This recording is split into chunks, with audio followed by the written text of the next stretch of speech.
আসসালামু আলাইকুম, সবাই কেমন আছেন? আবারও চলে আসলাম একটি নতুন ব্র্যান্ড নিউ ভিডিও নিয়ে। আজ আমরা জুম্মার পর গিয়েছিলাম ভর্তা ভাত খাওয়ার জন্য। হঠাৎ বন্ধুরা প্ল্যান করলো যে আজকে ভর্তা ভাত খাবে।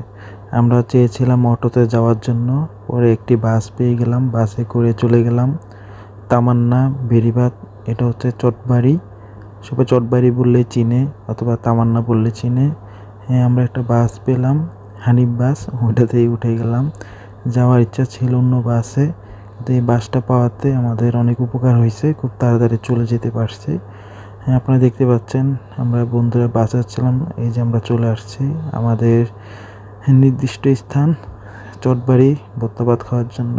আমাদের এনভায়রনমেন্টটা আসলে খুব সুন্দর, দেখতে পাচ্ছেন রূপচাঁদা মাছ, তেলাপিয়া মাছ, ইলিশ মাছ।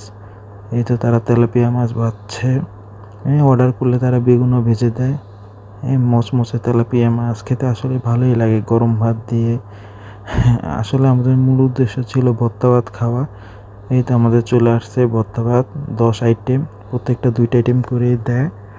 এই তো আমরা গিয়েছিলাম 6 জন। এই যে আমাদের ভর্তা ভাতগুলো আগে দেওয়া হয়েছে, ভর্তা ভাত, ডাল আর তেলাপিয়া অর্ডার করেছি। এই যে কিছুক্ষণ পর আমাদের 6 জনের জন্য 6টা তেলাপিয়া আসছে। হ্যাঁ, আমরা নিচ্ছিলাম।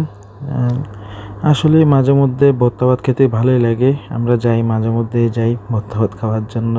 তামান্না চটবাড়ি, ওইটার পাশেই এই দোকানটা বা রেস্টুরেন্ট যেটাই বলেন। হ্যাঁ, আমরা সবাই মাছ নিয়ে নিয়েছি যার যা প্লেটে। আনলিমিটেড ভর্তা ছিল, খাচ্ছিলাম। এই যে আমাদের বন্ধুরা যারা বাঙালি খাবার পছন্দ করে তারা চাইলে এখানে আসতে পারে। এখানে খাবারগুলো আলহামদুলিল্লাহ অনেক সুস্বাদুই ছিল। আমরা খাওয়া শুরু করেছি। আসলে আজকে এরকম প্ল্যান ছিল না যাওয়ার, তারপরে একটু সুযোগ পেলাম তাই গেলাম। আমাদের ভিডিওটা যদি ভালো লাগে লাইক, কমেন্টস, শেয়ার করে দিবেন এবং সাবস্ক্রাইব করে দিবেন। ধন্যবাদ সকলকে। আসসালামু আলাইকুম রহমতুল্লাহি ওয়া বারাকাতুহু।